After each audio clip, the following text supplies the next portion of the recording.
Buenos días, queridos hermanos y queridos amigos. Bienvenidos nuevamente a nuestro estudio diario de la palabra de Dios. Nuestro estudio diario, hemos iniciado un nuevo trimestre, hemos iniciado en esta semana una nueva temática. Y hoy estamos estudiando lo que es el libro de Efesios. Ese es el tema general para el trimestre. Y ya estamos en la lección número 1, que se titula Pablo y los Efesios. Ese es el tema de la lección número 1 y la lección para hoy, día martes 27 de junio, se titula Escuchar la carta a los Efesios. Ese es el tema para el día de hoy. Pero antes, vamos a tener una oración para pedir la bendición de Dios en nuestro estudio de este día. Padre nuestro que estás en los cielos, alabado y glorificado sea tu nombre. Gracias, Señor, porque nuevamente tenemos el privilegio, Padre, de poder estudiar tu palabra, de poder compartir, Señor, el tema de este día, el estudio de este día. Señor, nuevamente queremos invocar la presencia de tu Espíritu Santo, la dirección de tu Espíritu Santo, la guía, la instrucción de tu Espíritu Santo. No queremos hacerlo por nuestros propios medios, ya que como humanos cometemos errores y no tenemos la sabiduría necesaria. Y es por eso que venimos ante ti, para que seas tú, Señor, quien nos dirija, quien nos provea la sabiduría y que nada más seamos instrumentos para el mensaje de este día. Señor, nos ponemos en tus manos y acompáñanos en los próximos minutos durante este estudio. Te lo suplicamos, Padre, en el nombre de Jesús. Amén. Escuchar la carta a los Efesios. Estamos hablando acerca de la carta a los Efesios en esta ocasión. Y yo creo que no hay duda, o no sé si alguien tendrá alguna duda, de quién es el escritor de la carta a los Efesios. Creo que no hay duda de que es Pablo, el apóstol Pablo, quien escribió esta carta. Y probablemente se menciona que fue escrita allá por el año 62 después de Cristo. Y asimismo, también esta carta, como en algunas que Pablo escribió, esta carta no lleva saludos personales en su comienzo, al inicio, ¿verdad? Como lo ha hecho en otras cartas, Pablo. Es decir, que no lleva un saludo a una persona específica, un saludo personal no lo lleva, ¿verdad? Sino que va dirigida a los creyentes que residían en la ciudad de Éfeso. A ellos va dirigida esta carta, a todos los creyentes. Y también se dice que aparte de dirigirla a estos creyentes cristianos que vivían en la ciudad de Éfeso, eh, quizás también iba dirigida a los cristianos de otras ciudades vecinas, ¿verdad? Aunque dicen también que fue eh, enviada en primer lugar a Éfeso, porque allí estaba la iglesia más antigua y más importante de esa región, la iglesia principal, por el poder, por así decirlo. ¿Por qué? Porque de esta iglesia fue donde el evangelio se expandió hacia las demás ciudades, hacia las ciudades vecinas, ¿verdad? A partir de la iglesia de Éfeso, de ahí el evangelio se expandió a las demás ciudades. Por eso es que la iglesia de Éfeso era considerada como la iglesia madre de las otras provincias.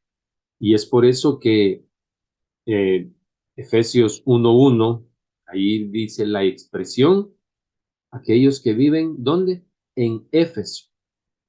Ese es por eso se menciona de esa manera. También es importante mencionar que Pablo escribió esta carta cuando él estuvo en la cárcel.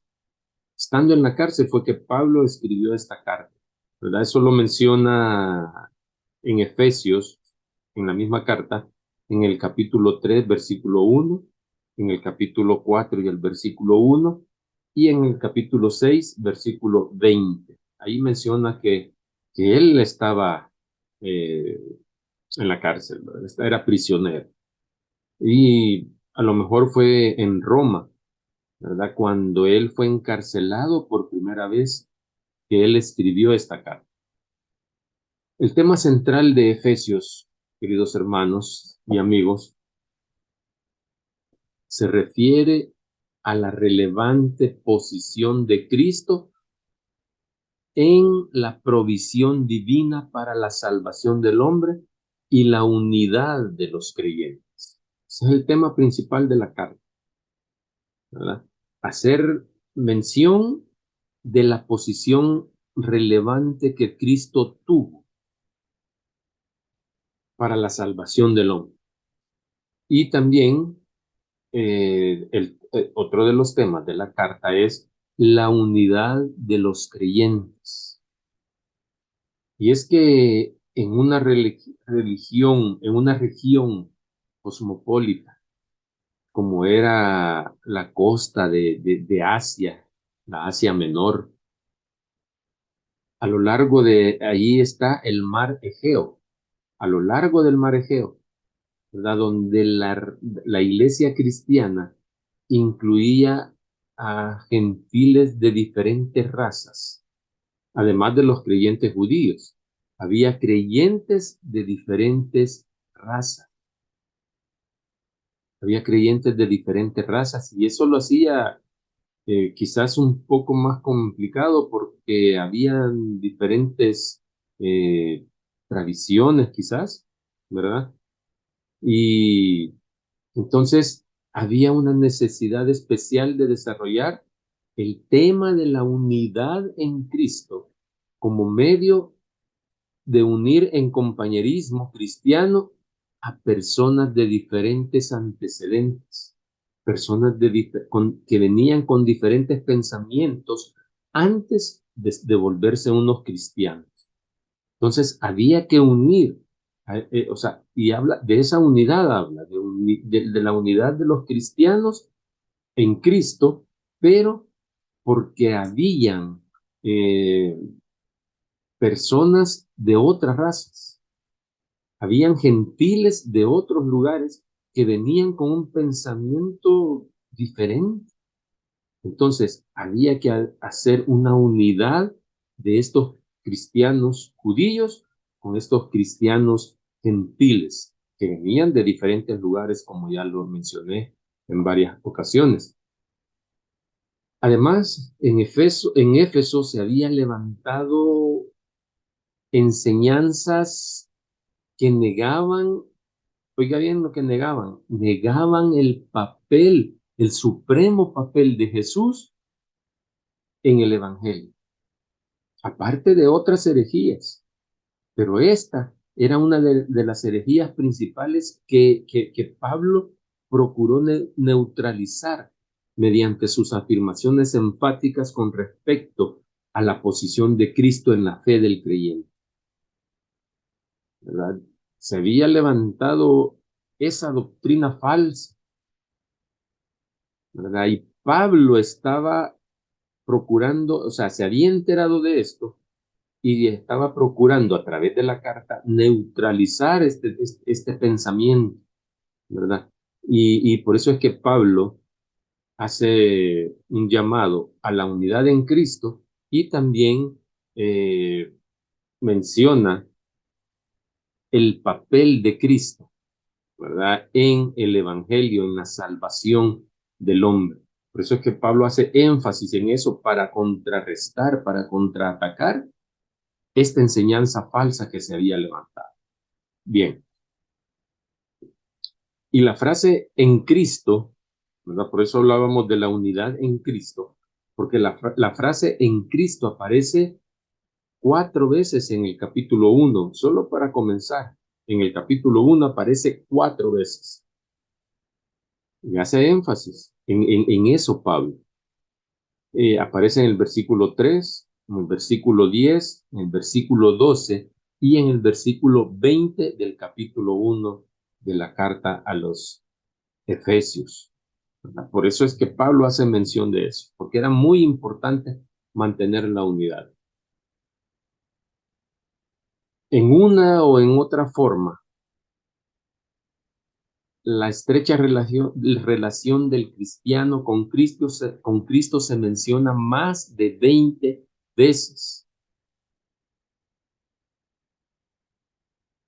En realidad, la epístola se puede considerar que es un tratado acerca de este tema nada más, dado el hecho de que la menciona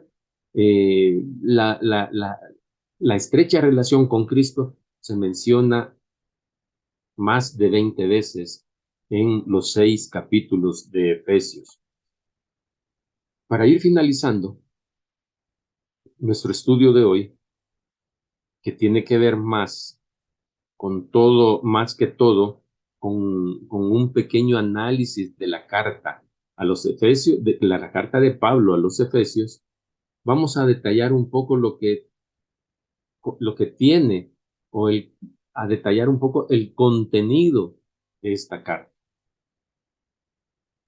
Después de un breve saludo, ¿verdad? Que ahí está en los primeros 2 versículos, en Efesios 1, capítulo 1, versículos 1 y 2, después de ese breve saludo, Pablo desarrolla el tema doctrinal del libro, ¿verdad? Y eso lo encontramos en el capítulo 1, versículo 3, hasta el capítulo 3 y versículo 21.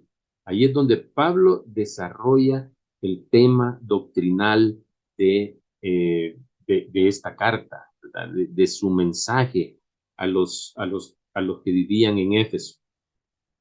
Luego procede también Pablo a mostrar cómo una filosofía de vida basada en este exaltado concepto de la unidad en Cristo debería de influir en el creyente al afrontar los problemas de la vida y el compañerismo de la iglesia.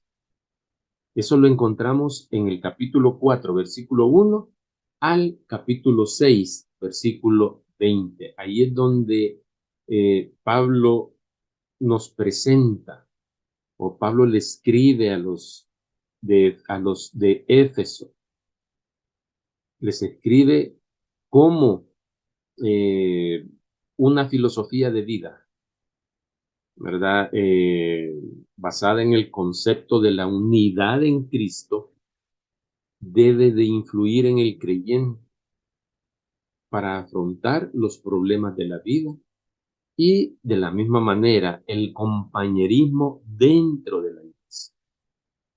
Como les repito, eso está en el capítulo 4, versículo 1 al capítulo 6, versículo 20. También, para finalizar, la carta concluye con la mención de la misión de Tíquico. Eso está en capítulo 6, versículos 21 y 22, donde Pablo menciona a Tíquico. Y una bendición apostólica final, ¿verdad? En el versículo 23 y 24 del capítulo 6. Ahí se menciona eso. En la sección práctica, ahí donde Pablo nos muestra cómo debe influir en la vida del creyente, en la vida nuestra, la unidad en Cristo. Ahí Pablo desarrolla el valor de los dones espirituales, de los dones del Espíritu Santo, como medios para conservar la unidad cristiana. Eso está en el capítulo 4, versículos 1 al 16. Y luego también Pablo nos muestra cómo el verdadero cristianismo transformará la vida individual del creyente. Eso está a continuación del capítulo 4, versículo 17 al capítulo 5 y versículo 21. Ahí habla acerca de cómo el verdadero cristianismo va a transformar la vida individual del creyente. Nosotros hablamos de transformación, de nuestra transformación como cristianos. Ahí Pablo nos enseña cómo el verdadero cristianismo es, cómo el verdadero cristianismo va a hacer esa transformación en nuestra vida. Capítulo 4, versículo 17 al capítulo 5 y versículo 21. Las diversas y buenas relaciones en el hogar, también las menciona Pablo, las que tiene que tener el esposo y la esposa con los hijos, los padres, ¿verdad? Habla también acerca de los siervos y también habla acerca de los amos, ¿verdad? Esas relaciones dentro del hogar también se las considera Pablo extensamente en su carta, ¿verdad? Y eso Pablo lo considera como una base para la unidad de la iglesia. Si en nuestros hogares estamos bien, en la iglesia vamos a estar bien también. Porque ¿quiénes forman la iglesia? Las formamos cada una de las familias que culto tras culto llegamos a la iglesia y nos reunimos, nos congregamos. Nosotros formamos la iglesia, nosotros nos congregamos. Por eso es que Pablo trata este asunto primeramente en familia. ¿Para qué? Para que a través de la familia, si la familia está bien, vamos a tener una iglesia sólida, una iglesia fuerte, una iglesia poderosa. ¿Por qué? Porque va a haber unidad en la iglesia. Y esta sección concluye con una descripción de la armadura espiritual. Y Pablo las menciona, cada una de las armaduras, Pablo las menciona. Y eso es lo único que va a permitir al cristiano obtener la victoria en su lucha contra el diablo. Eso está al final, en el capítulo 6, versículos 10 al 20. Allí es donde encontramos la armadura que como cristianos necesitamos para derrotar a Satanás. Tremenda la carta que Pablo escribió a los Efesios. Y todo lo que yo he mencionado en este estudio, solamente quiero decírselos que yo se encuentra en el diccionario bíblico adventista. Fácilmente lo podemos encontrar. Ahí en la parte donde habla acerca de Efesios. En el diccionario sabemos que está ordenado por orden alfabético. Vamos, buscamos la letra E y dentro de la letra E buscamos la palabra Efesios. Y ahí vamos a encontrar una explicación más detallada de lo que yo les he mencionado. ¿Verdad? Ahí como parte de la información que ustedes deben tener para su propio estudio de la palabra de Dios también. Voy a terminar el estudio compartiendo una cita de Elena de White que escribió en el libro La edificación del carácter. Muy interesante lo que dice Elena de White. En la página 83, Elena de White escribió lo siguiente. Oiga bien, esto es bien interesante con la forma en que comienza este texto. No es solamente un privilegio. Nosotros,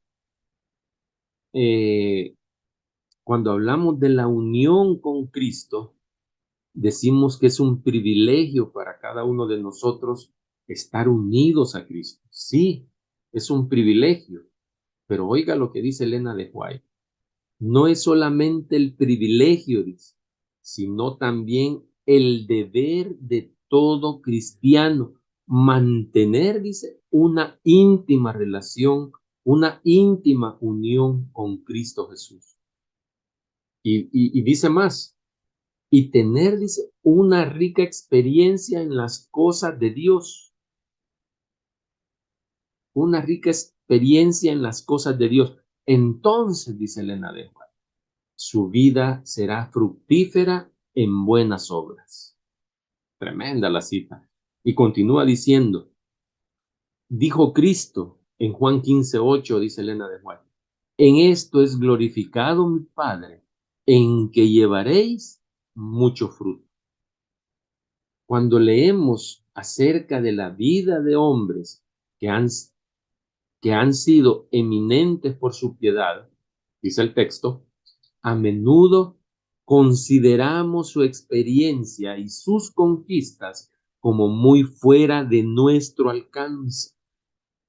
Cuando nosotros nos ponemos a contemplar, mis queridos hermanos, y leemos acerca de la vida de aquellos hombres que han sido eminentes por su piedad, por su conocimiento, y han sido grandes, y nos ponemos a leer la historia de ellos, a menudo, dice Elena de White, consideramos su experiencia y sus conquistas como muy fuera de nuestro alcance. Pero este, dice, no es el caso, dice Elena de White. Pero este no es el caso. Cristo murió por todos y se nos asegura en su palabra que Él está más dispuesto a dar su Espíritu Santo a los que se lo piden que los padres terrenales a dar buenas dádivas a sus hijos. Los profetas y los apóstoles no perfeccionaron caracteres cristianos por milagro. Oiga bien, ellos no perfeccionaron su carácter por un milagro, dice Elena de White. Ellos, dice, utilizaron los medios que Dios había colocado a su alcance.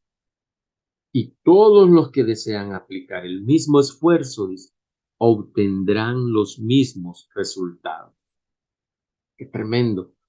Y para finalizar, este texto, dice Elena de White, en su carta a la iglesia de Éfeso, Pablo les presenta el misterio del Evangelio. Ahí habla en Efesios 6:19. Dice las inescrutables riquezas de Cristo. Las inescrutables riquezas de Cristo habla en Efesios 8, capítulo 8, versículo 3. Ahí habla. Ahí habla acerca de las inescrutables riquezas de Cristo también.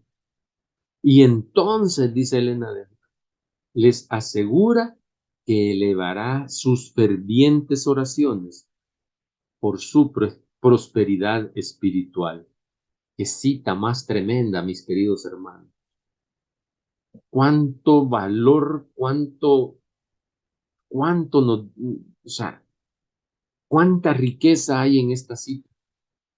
Cuánto aprendizaje hay en esta cita que acabo de leerles.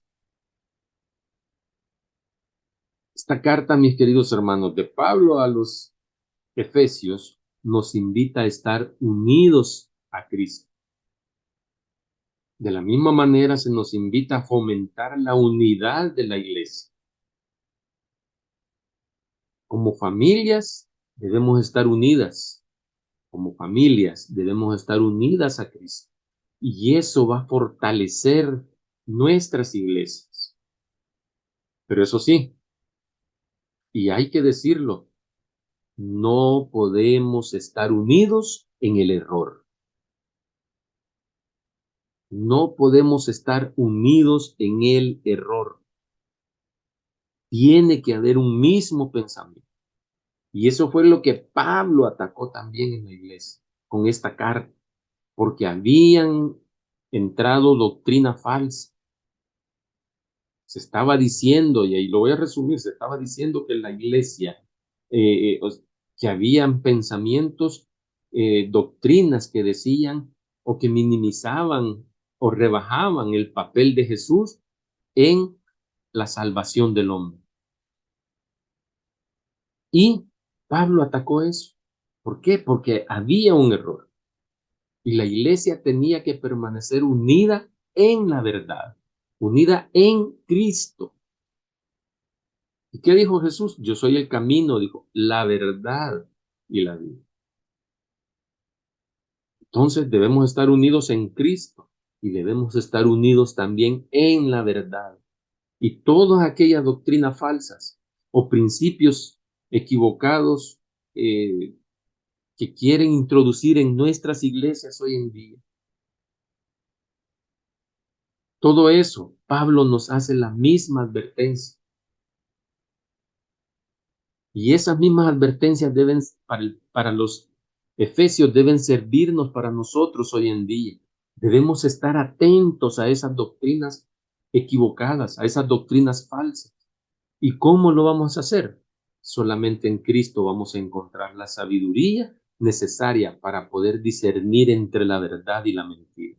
Solamente andando en el Espíritu vamos a poder discernir entre lo carnal y lo espiritual, entre el pensamiento humano y el pensamiento divino. Únicamente en el Espíritu vamos a poder hacer eso, mis queridos hermanos. Que Dios nos ayude a cada uno y nos dé la sabiduría necesaria, la sabiduría que nosotros necesitamos. Nos encontraremos mañana nuevamente acá, en Conectados con el Cielo, para continuar con este estudio bonito, este estudio interesante de la carta de Pablo a los Efesios. Que Dios te bendiga. Hasta pronto.